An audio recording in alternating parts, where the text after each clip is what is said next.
Olá, fazedores e fazedoras de coisas legais. Estamos aqui na nossa saga de aprender a utilizar a Raspberry Pi Pico. Eu sou Renato Paiotti, do Instituto Newton Sebraga. Eu sou Luiz Henrique do Moca Lab. Perfeito, Luiz. Olha, estamos aqui na nossa saga, já aprendemos a utilizar diversas coisas, mas agora está na hora de colocar movimento nas nossas criações. E eu preciso colocar motores, sejam motores simples ou motores de passo. E eu queria da sua ajuda para que eu possa, na minha Pi Pico 1 e você na Pi Pico 2, a gente possa colocar motores. E eu gostaria de começar com aquele motor bem simplesinho que você acha fácil em qualquer loja, aquele motor amarelinho, sabe? É o famoso amarelinho.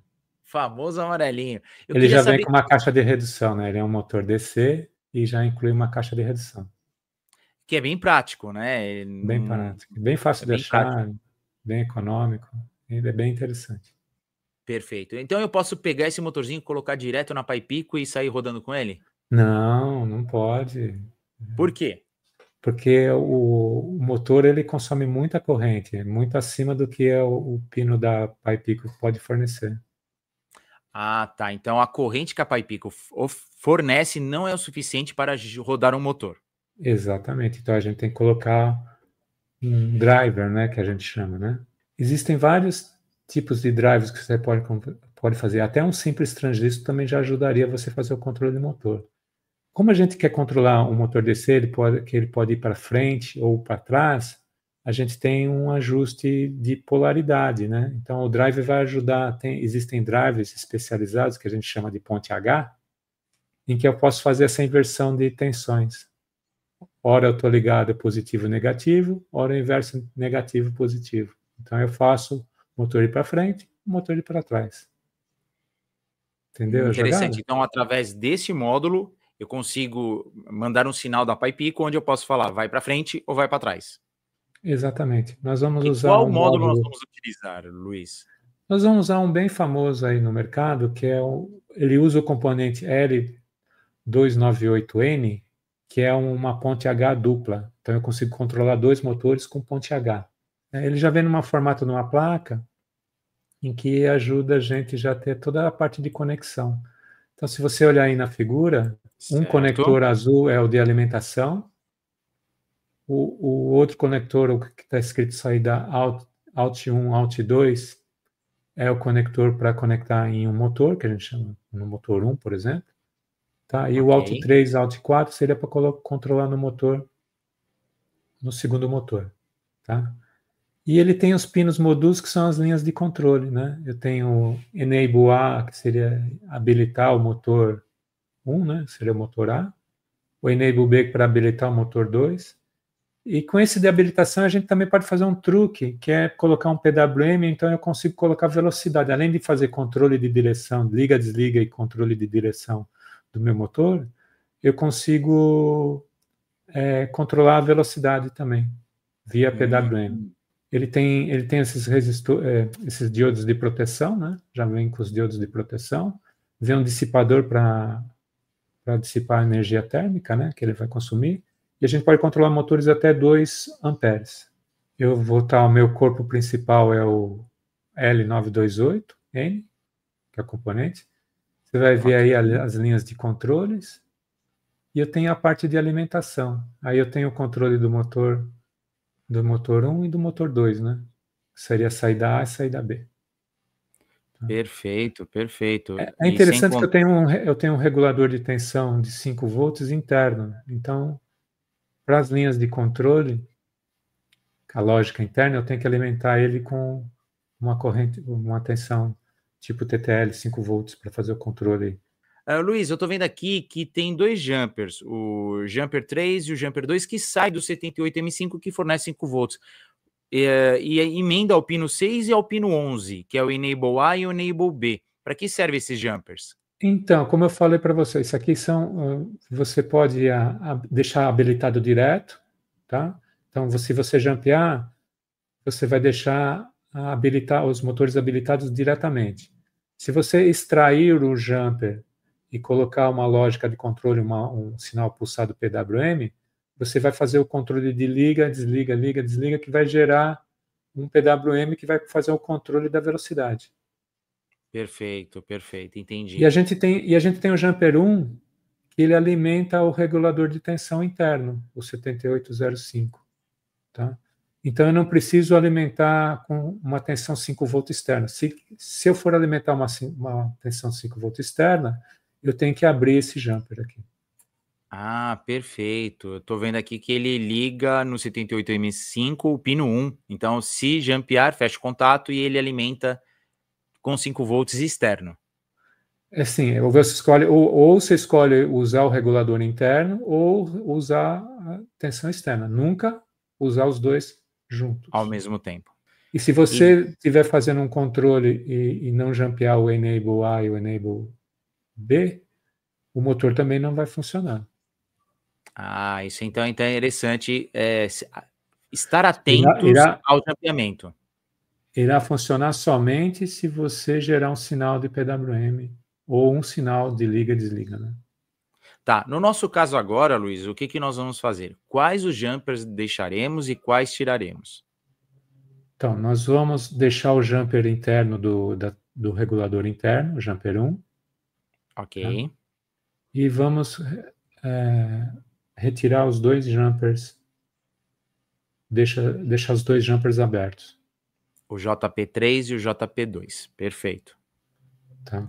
Porque nós vamos fazer um programa que vai girar o motor 1, né, o motor, na saída A, e vamos fazer controle de velocidade desse motor.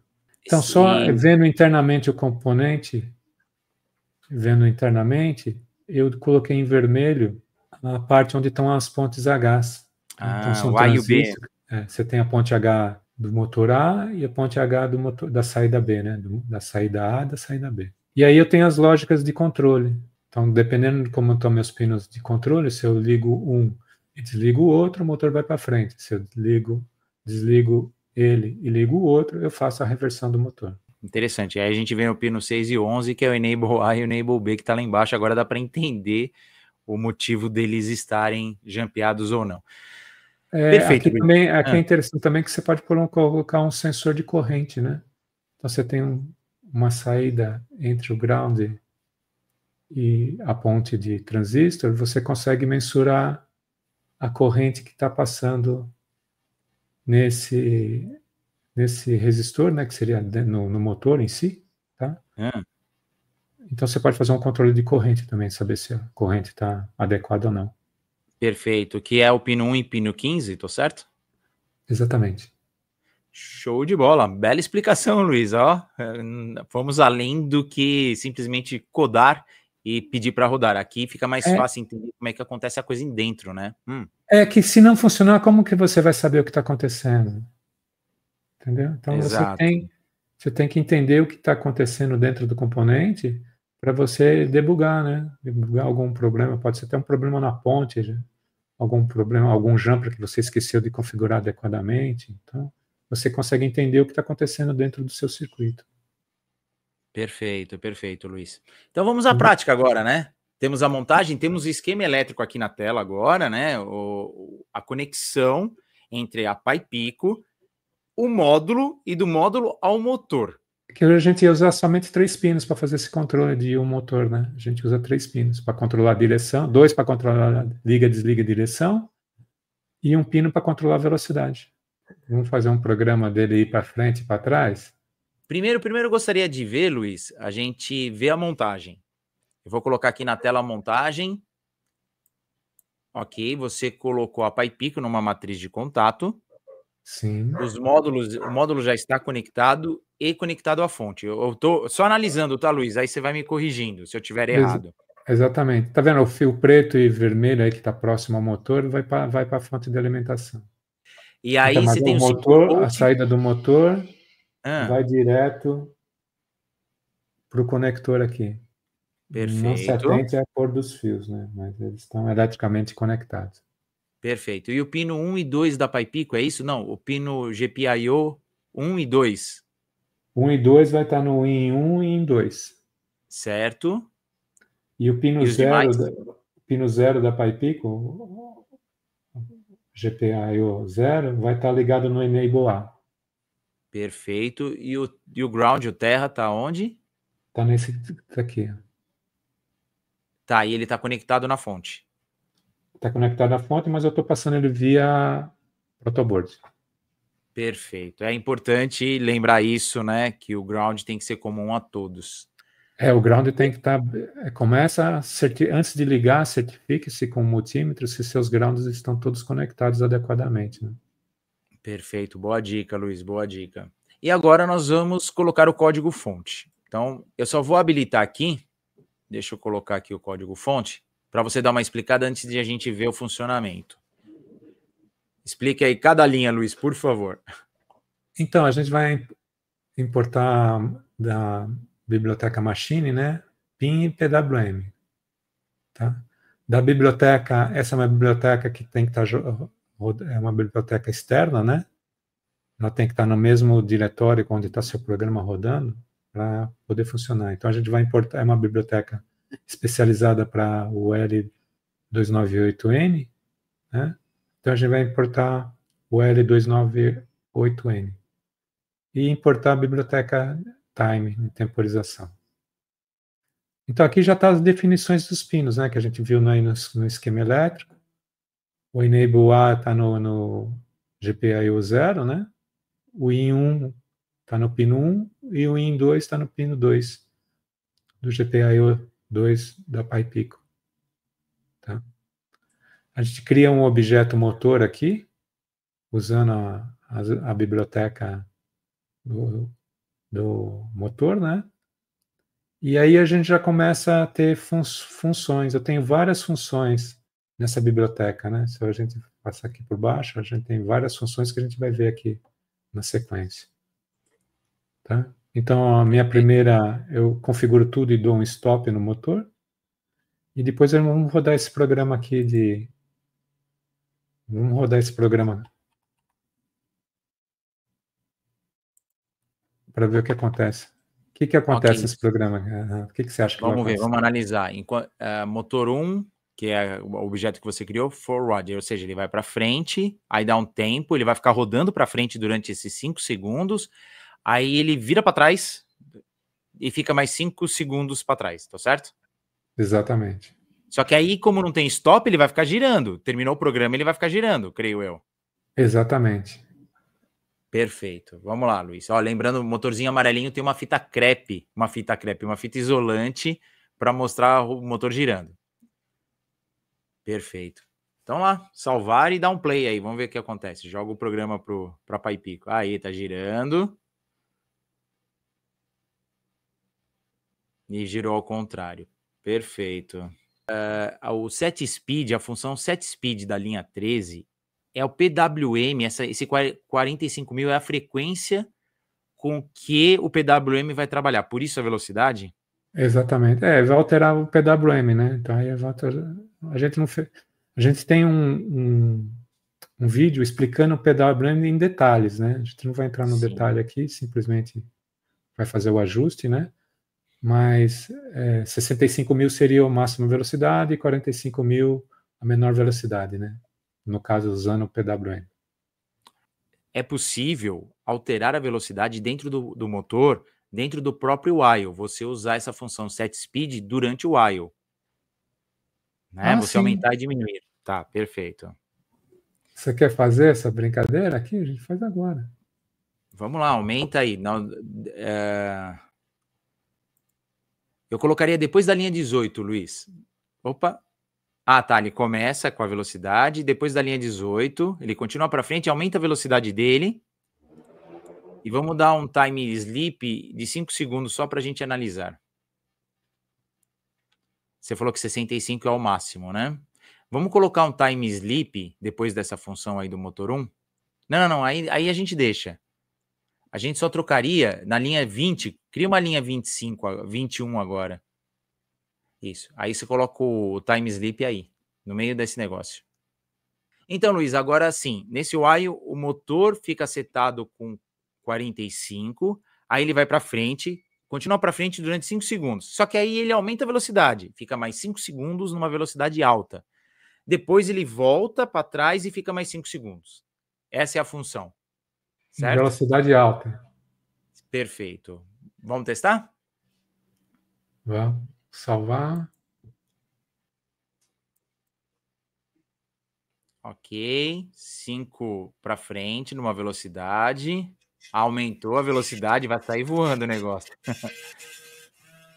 Parou e virou para trás. Perfeito, funcionou, Luiz. Ó, dá para controlar bem a velocidade e a direção dos nossos autômatos, né? Dos nossos carrinhos.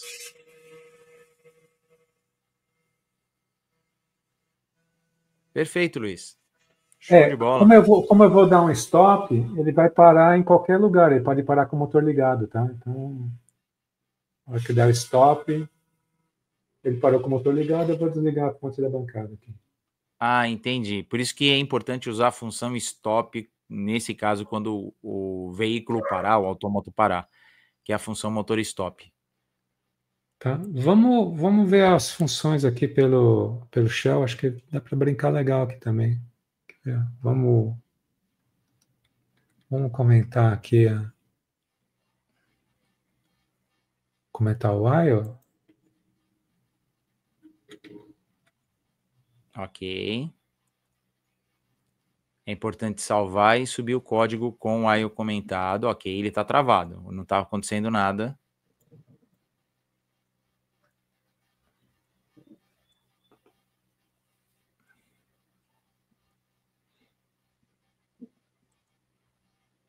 Se eu for no Shell aqui, ele está com o motor parado, né? Perfeito. O que eu tenho as funções aqui, ó? Vamos setar a velocidade dele.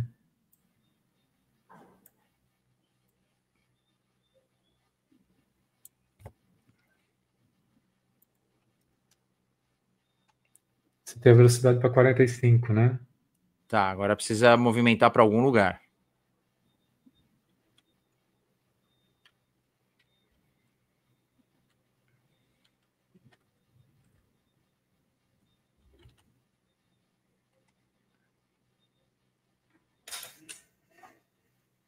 Ok. Estava desligado. Ele tá girando. Não, tudo bem, tá girando. Agora, vamos aproveitar, tem uma função get speed. Vamos dar o stop. Pronto. Ok, perfeito.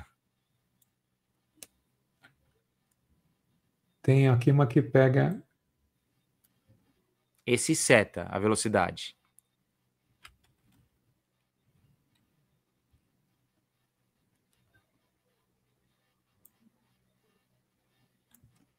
O que você acha que ele vai retornar? Qual a velocidade que ele vai retornar? Ele tá parado, é 0?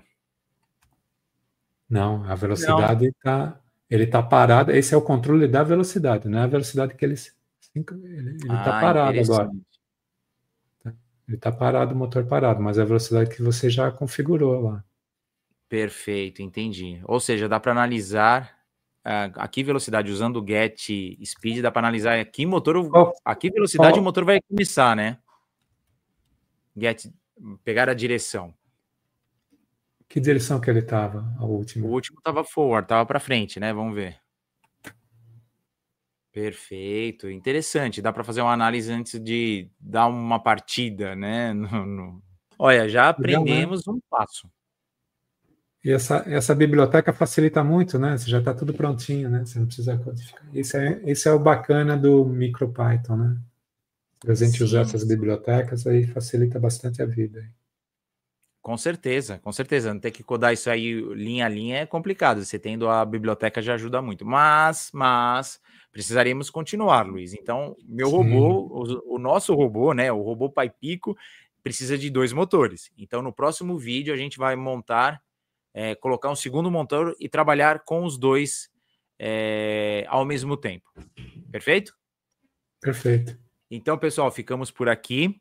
Deixe o seu like. Lembrando a todos que nas descrições desse vídeo nós temos todo o código que foi utilizado. E eu gostaria desde já agradecer ao pessoal da Lateri. Se você está procurando o Raspberry Pi Pico para você mexer ou para você utilizar na sua escola, tá aqui links aqui, o telefone, o e-mail para você fazer contato com eles, que é original, tá? Luiz, ficamos por aqui? Ficamos por aqui e até a próxima. Então, beleza. Até a próxima, pessoal. Fui!